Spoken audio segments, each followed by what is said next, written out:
everybody. Welcome back to the channel. This is Prince's Friend, and today I have Gayle Chapman with me as my special guest interviewee extraordinaire. So thank you for coming to the channel. You're so welcome. Thank you for asking. I appreciate it. Definitely. So like I know who you are, so that's probably why I'm very excited about doing this interview. But can you tell my viewers like where you kind of fall in the Prince lineage and the legacy here? Sure. I was in his first touring band, and I was the third hired member to that band. So when I auditioned, Bobby Z and Andre Simone and Prince were already together. Mm-hmm. They had been, I think, working as a trio. Right, just the three of them, right? I know at one time Andre's sister was in the picture, but for some reason, I don't know why that didn't work out, but lucky me, I was able to audition and got to meet those guys, and then 3 months later I got hired. So very cool, very cool. So you were part of the touring band. Yes. So that means that so I'm like going chronologically in my head because Prince did the first two albums himself. Yes. And then you had left before recording Dirty Mind. So that means we actually haven't heard you on anything that has been released, at least. Well, you've heard me on the recordings that we did in Mountain Ears Studio in Colorado. Okay. Mountain Ears Studio was, and it's Mountain Ears, not ears, mountain, like ears? Yeah. Okay. Not Mountaineers. We're climbing today. We're doing the Black Diamond Slope. No, we were known as the Rebels. Yes. And that happened later on, I think, but we decided that we would, as a band, collectively be called the Rebels. And we were at Mountain Ears recording studio, and we were recording music that we as a band, or as band members, had written. And many things happened. Prince wrote a song called If I Love You Tonight, and I was the first one to sing and record that. Yeah. I performed it last night at the Capri Theater, so that was fun. Very cool. Brought back many memories. You know what's interesting, because we were having a discussion before we started that I said I came up with like great questions for you. You've never been asked these questions. My next question is actually about If I Love You Tonight. Because I've heard your version, which is very good. It wasn't officially released. It was, it wasn't officially we all have my bootleg best copies work, of everything. Yeah. But that song's been re-recorded by Prince and Maite and Mika Paris and all that stuff. Yes, and they changed the whole concept of that song too. I'm not sure why both versions are good. Mm-hmm. I kind of like the slower version because there's some deep grooves in that. Oh yeah. It just kind of lulls people into whatever it does. So do you have a favorite version that isn't your version? No, actually. No, you're like mine's the best. No, it's not the best. I mean, I think I perform it better now than I ever did. Okay. Back then, because it was very new then. And Prince had a special request regarding that recording. I mean, I was starting to sing it, and he was in the engineer's room, and he stopped the recording, and he said, "Cry." This comes through the headphones. I said, "What?" He says, "Gayle, when you're singing this song, cry. I want you to cry."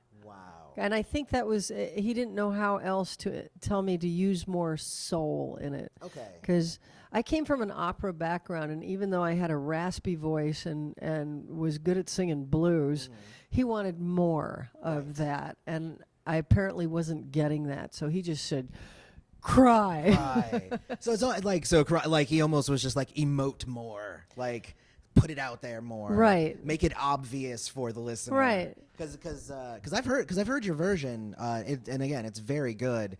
I obviously it didn't come to full fruition, but like, you know, like you recorded that one song. How many other songs were recorded for that project? Let's see. Des had one called Disco Away because he hated disco music. Oh gosh. And so he wrote that. The title was a play on words, just go away, you know, but Yeah. Disco Away. Oh. Yeah. Yeah. And then Andre had written a song called Thrill You, Kill You, which people can now find on YouTube. Oh, okay. You got that? Find it Yeah. on Hey, YouTube. you're already here. You might as well just click it over. One funky bass player. And Yeah. it's a song about a woman he wouldn't want to spend time with. So I wrote a song. People have misnamed it for years. And I'm looking at this, you know, because I'll look out there and I'll go, I wrote what? I don't remember writing a song with that title. And then I start thinking about the lyrics and I go, oh, okay. So I had to stop and think about it. And I'm trying to, because you ain't satisfied me once. Since I first come to know you. You told me lies, you got the prize for getting me to disown you. Okay. Yeah. And what's the actual name of that song? I'm trying to think. I can't remember. It's been called so many things now. I have a name for it. Okay. I do. I just can't remember because it's amazing. I remember the lyrics, but then I wrote them. So Yeah. it's like you start thinking about that melody, and it's right there. Yeah. And that was a while back too. I will so. have to resurrect that one. Yeah. It was it was pretty just with you singing it right here. Thank so, you. Yeah. Yeah, and I have written political protest songs for many years too. And I love writing political protest songs because I don't hold anything back. Right. I don't name names, but the concepts are quite obvious. Right. And people get to think about them. So That's awesome. yeah, whether they agree or not, there's always a line in there somewhere that hits home. Yeah. You know, maybe it clubs people over the head, but you know, I think either way. I think that's true of any really good political song. Is like it's those sort of things that even if you don't agree with the message, it at least gets you thinking. You know. Yeah. Yeah. Yeah, because we're never alone in our opinion. Exactly. You're not the Lone Ranger ever. Right. Yeah. There's the saying, like, for every one person that speaks up, there's 10 people behind them that lack the voice to do so. Well, You know. it's more like 10,000. Well. We're a country full of sheep right now. Yeah. Well. I apologize. Well, this Did is I- not. This did is I not a say political that? show. This is not a political show. I apologize for all of you non-sheep. Keep shouting. I'd like to think I'm not a sheep, but you know, I wake up and there's like wool in my bed for some reason. So Shave. I wanted to ask you because again, like the Rebels project didn't actually come to fruition, but like, where do you think the road would have gone? Like, where do you think we'd be today if the Rebels had actually come? Like, if Prince had not done Dirty Mind and instead the next album was the Rebels, like, where do you think that would have led in terms of like where we are now versus where we could have been? I have no idea. I mean, Prince changed as much as his hairstyles in his directions. I might have stayed longer. Yeah. I know that I know that there's all kinds of reasons out there why I left, but I think part of it was I was doing small parts and I really wanted more. It was fun to dress up and get your hair done and wear costumes to work every day. But, well, I mean, it was. Yeah. And get paid to do it because that's what garners attention, you know. Yeah. Entertainment is not just what you're hearing, it's what you're looking at. Definitely. I mean, and Prince mastered that. Yeah. Because I'm not just a keyboard player. I'm a Right. singer and I'm a Guitarist. guitar Yeah. player. I left, I think, because I was, not that you asked me about this, but I left because I wanted to grow. I had Yeah. more to do. And I think in looking back, my youth and inability to stay put a little longer played a part of that. Yeah. Well, thank you for segueing very nicely into my next question. Awesome. Which was, I've done a lot of research, and what I got from a couple of other interviews is where you kind of said the same thing, where you kind of left because, basically where you were was you were in this box and you were doing what Prince kind of wanted, and you needed to be bigger and you wanted to grow more, which I love. I love that, by the way. Did you find that voice, that growth? Like, where did you find that after you left? Well, life is a journey. I mean, after I left, I realized that I was on my own. Mm-hmm. I mean, what was budding and beginning was just budding and beginning. Yeah. And I had no idea, and they weren't going to tell me because I'd made this decision. And, I don't blame them for that. It's none of my business once I quit. Right. Yeah, definitely. But that's the consequence of that. Yeah. So I had some growing up to do, and I worked jobs and played the part of a normal human being. I moved to New York City and had to put my blinders on because, as you know, if you've ever been to New York City, there's a lot happening on every corner of the street every single day. Oh, yeah. And it can make you late to work. So anyway, I spent a lot of time while I was living in New York City just practicing and earning a living or scraping by, whatever. And I have since developed this sense of working independently of corporate America, mostly because even though I have done that, I prefer the more entrepreneurial route. Yeah. I've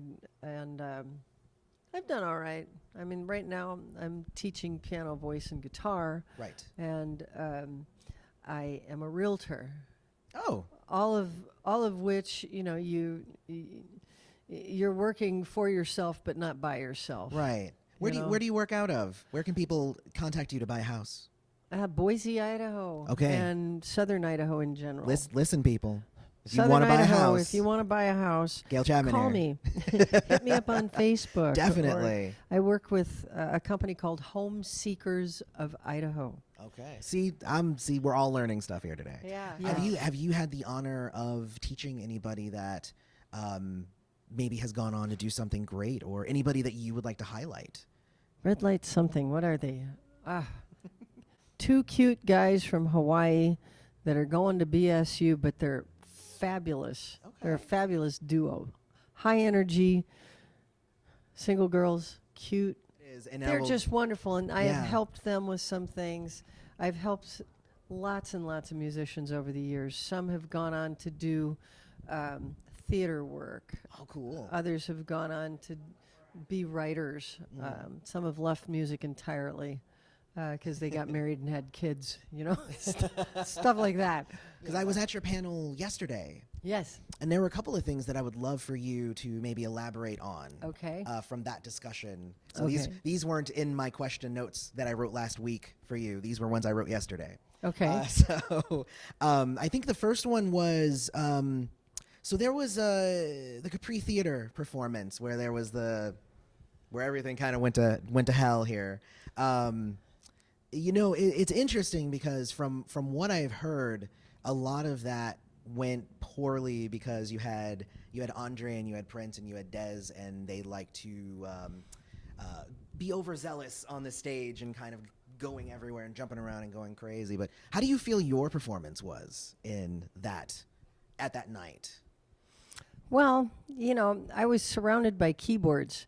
So as a keyboard player in the band, there's only so much moving around you can do. True. And jumping around.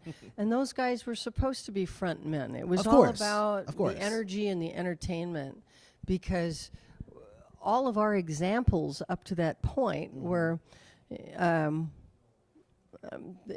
rock groups like Def Leppard and Steven Tyler and Aerosmith, you know. And who's the other one? The guitar player and blonde singer, high energy. Van Halen. Yes, Van Halen. I mean, we didn't have any mixture of black and white necessarily with the same kind of high energy, badass rock and roll stuff. So we needed, we thought having 3 blacks and 3 whites in the same group would be an integral part of that program, which is why Prince I chose that, and we're all in kind of agreement with that. I don't remember any bad blood between the 3 of them doing what they did on stage, but because they were attempting to work together and not run into each other, you know, because every stage is different in its size. And as his productions grew, you know, they came up with ways to do what they did. You know, trampolines in back of things that nobody saw. Oh, gosh. You know, you jump off and then you bounce up, and you have to know how to balance and look cool and land on your heels and still be playing and still be playing the whole time. Chunk, right? You know. Oh my gosh. Yeah. I mean, no wonder his feet hurt. Right. He's a wonderful interviewee, by the way. I promise not to pick my nose. Well, let's do it together. So yesterday, because again, I was in the first panel, and there was a second panel that came after me. But you guys were asked about the racial and the men and women, and like how Prince liked to kind of mold his group that way on purpose. And then Bobby Z kind of jumped in and said, well, actually, it was more about the people and the people working well together. And then everybody was like, okay, sure. Okay, let's go with that answer.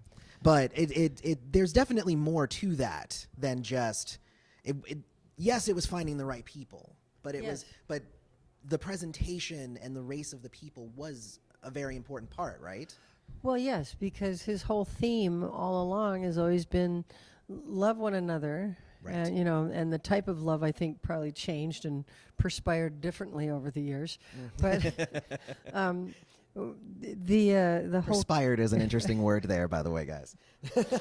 Oh, you caught that. Yes. Good for you. Oh, yes, I did. Yes, I did. Yeah, I mean, music is sweaty work anyway. Yeah. But to give the intimation that there's more going on was a selling point in the architecture of the entertainment. Right. So when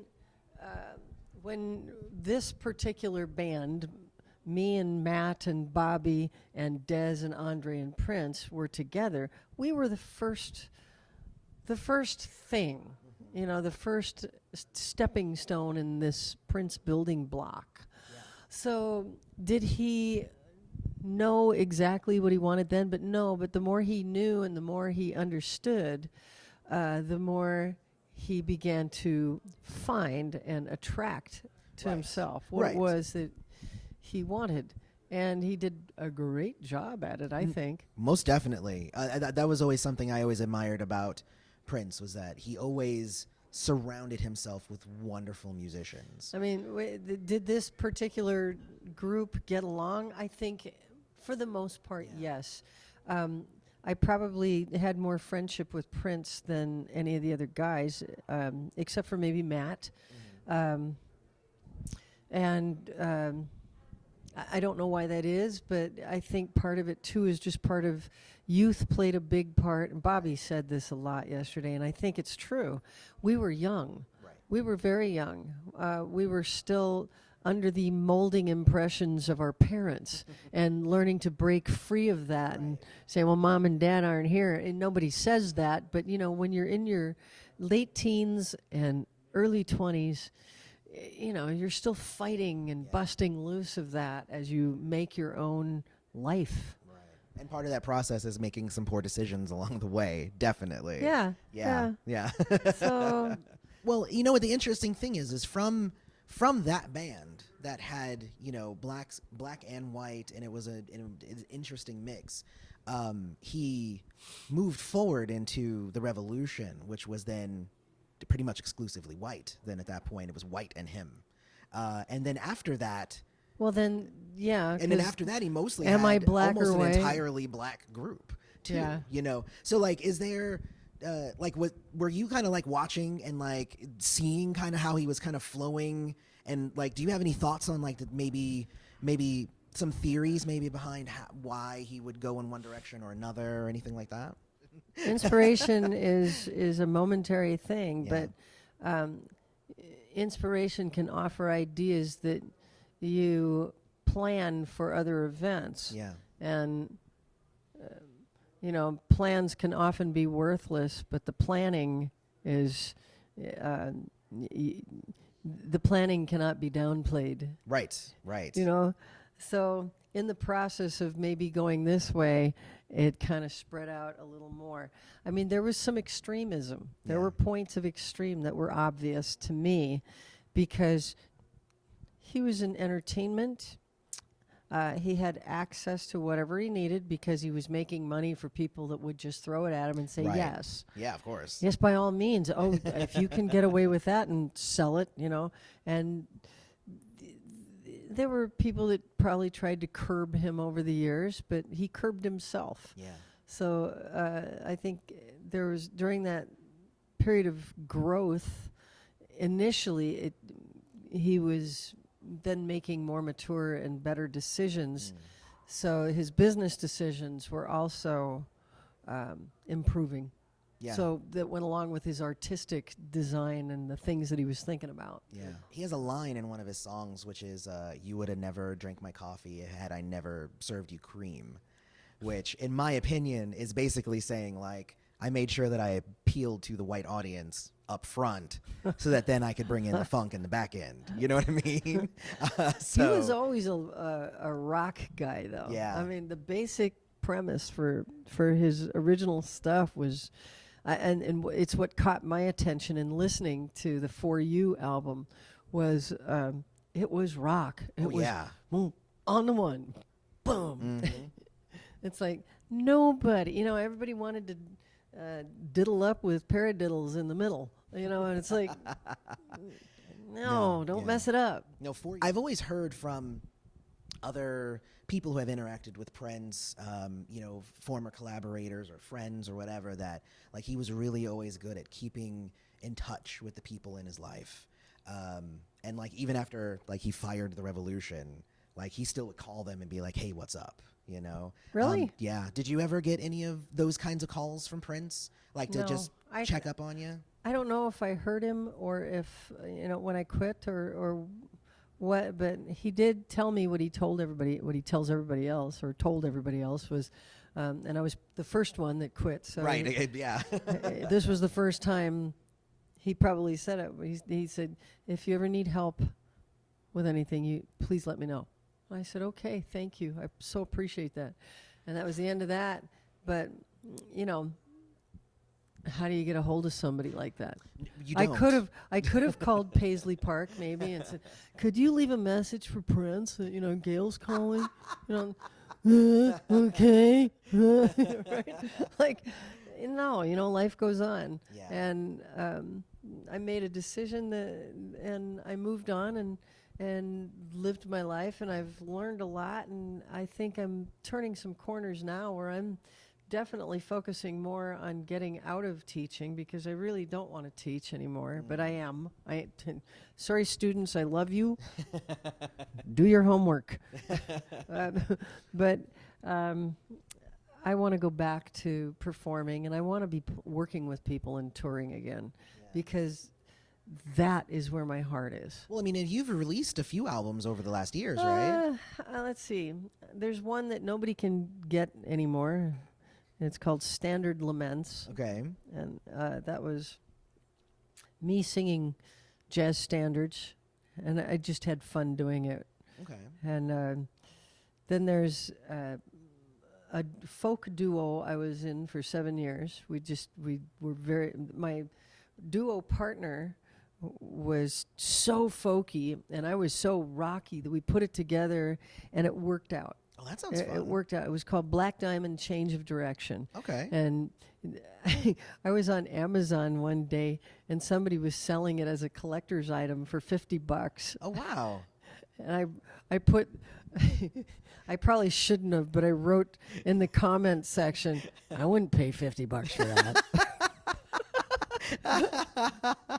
It was fun because my duo partner's name then was Jan Skrzyński, and she was an engineering manager at HP and went around the world doing high-powered business negotiations for HP. Oh, wow. And okay. then she would fly home, and I'd pick her up at the airport, and we'd go do gigs, and then we would fly around the country on her like our business account. her not her business account, but she had so many free miles. Oh, okay. So she said, "Well, let's go open for so and so," and I'd say, "Great, let's."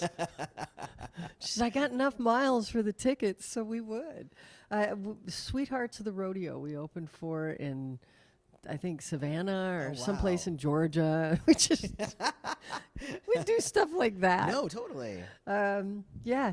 I also have worked with a number of different people. One of my favorites was Morris Pleasure. Morris Pleasure was the music director for Janet and Michael Jackson, and he's a wonderful horn player, bass player, keyboard player, drum player, like all over the place. Yeah. He's Prince, but in a different body and mind. And he also grew up with all the guys in Earth, Wind and Fire.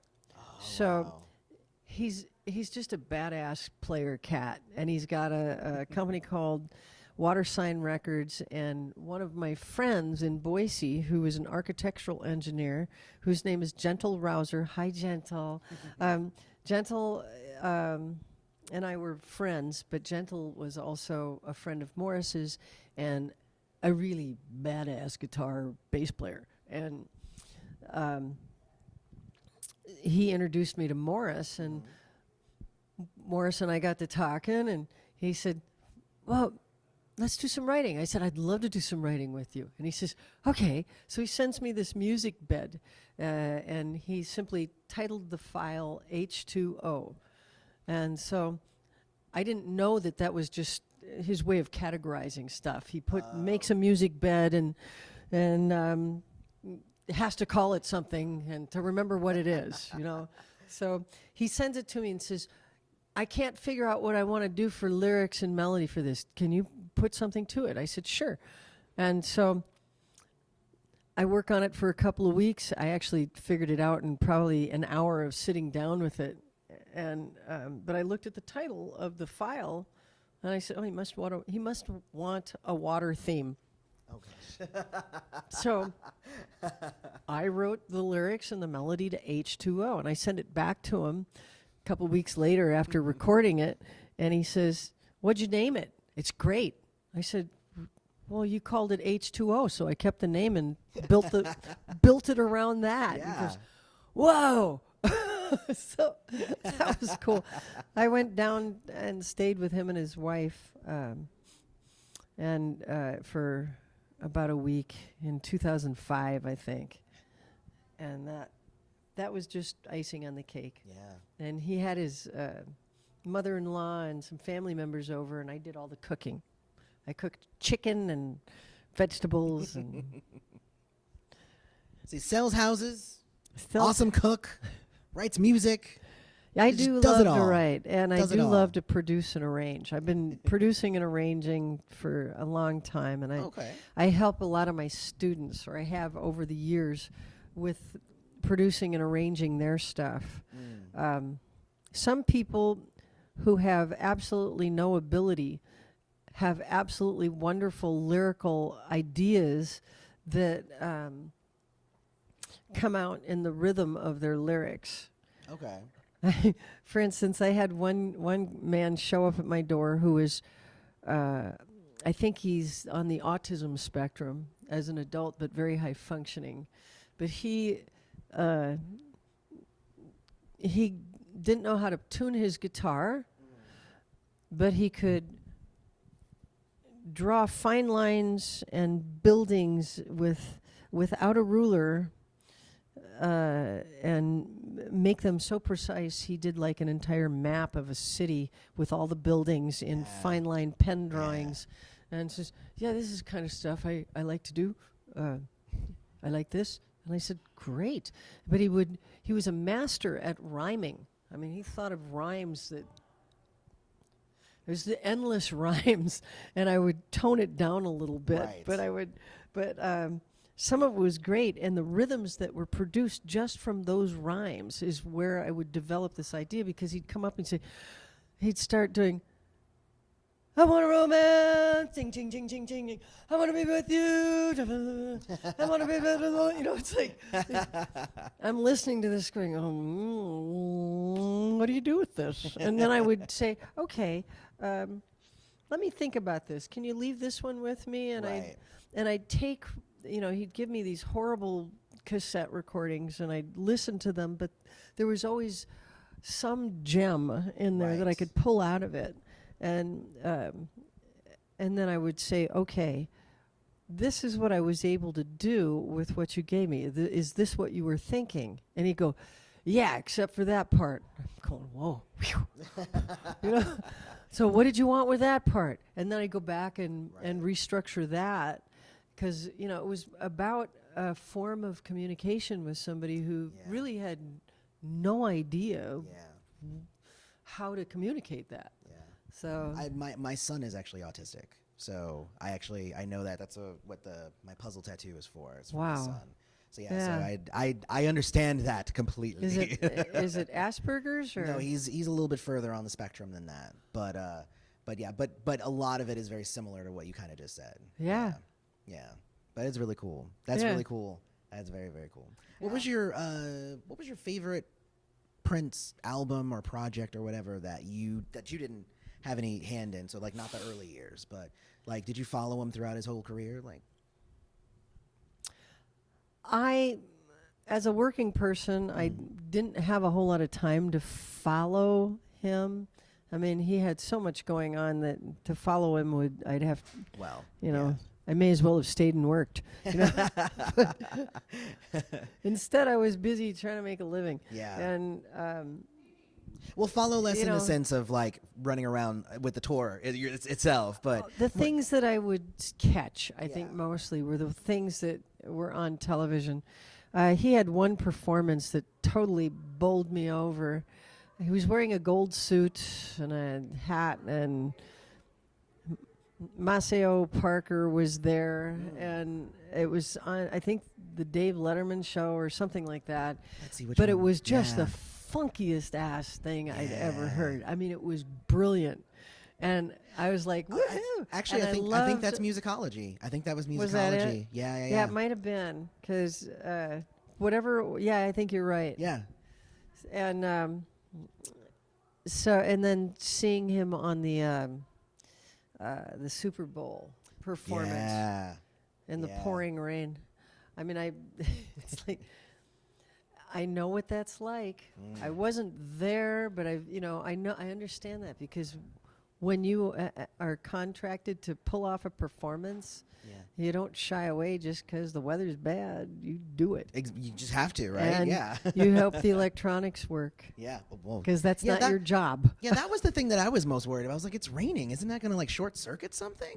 Well, they think that through. Yeah. They have to. I mean, I've had friends that have worked on the Olympic crews for the ski, so when they film the downhill stuff, and you actually hear the skis going by, that's not because they're out there holding microphones. Some of them are, but they actually embed stuff in the snow. Oh. I mean, all the way down the track. Oh, wow. And it takes them hours to set that crap up. So, yeah, that's stuff. Again, well, I mean, crap isn't it's fine. Miles and miles of stuff that is apparently waterproof and works really well. Yeah. So obviously we're all here for like the celebration 2018, and we're on day 3 now. So what has been your favorite part so far, or what are you looking forward to for the next 2 days? I have really enjoyed meeting people, fans, people from all over the country and world, just hanging out with people, taking selfies, signing autographs, and just enjoying their stories, because they've come from a lot of places to share how they feel or how about how Prince made them feel. Yeah. I've really enjoyed being able to just listen to what comes from their heart. It's been a good experience for me. I didn't know anybody really knew that much about me. I began to get a glimmer of that probably 10 years ago when the internet really started to make news of everything and everyone. Because when I originally left Prince and moved to New York City, people would say, well, what have you been doing? I said, well, I toured with Prince for a couple of years. And they go, who? Never heard of him. I said, don't worry, you will. Oh. And you were right. But then, as time went on, I moved to Idaho. I've been in Idaho for 31 years. And people don't care what you did there. They probably don't hear either, but because there's a lot of day-to-day things that have to be done. But part of life is living life and doing what people do. Yeah. We all eat, we all get dressed, we all shower, we all shave, we all everything else. Most of us shower. Wash and if you don't have a dishwasher, you either eat off paper plates or you do the damn dishes. Exactly. Right? Exactly. That's actually hanging over my laundry room. It says it's either laundry today or naked tomorrow is what it says. The sign that hangs over my laundry room says, your gene pool could use a little chlorine. That's a good one too. I like that one. Was there anything that you wanted to share that maybe I didn't ask? Because I think if I can help organizations bring attention to their causes, yes. Oh, no, please do. Yeah. By performing. Yeah. That doesn't mean I'll do it for free, but I have to, I have to get to where I'm going, and I have to have a little money for doing what I do. Yeah. But I would be more than happy to come help your cause. I mean, house concerts, small theaters. Because you're still very much into the political writing then. Well, yes, I do that, but I also write love songs and deep thought songs, and I love rock music. I wrote a song that is coming out on Binky Womack's next album. You know who Binky Womack is? I've heard, yeah. You remember Bobby Womack? Yeah. Yeah, well, he's got a dynasty of people in L.A. that are family members, and they call it the Womack Dynasty. Binky Womack, hi, Binky. Binky is a great rock guitar player and a great performer. He does a lot of stuff. I have a song that I wrote and sent to him, so he's going to be doing that. Okay. Yeah. What's an important cause to you right now? An important cause to me, I think sparing children the grief of fear when they go to school is a cause, a great cause.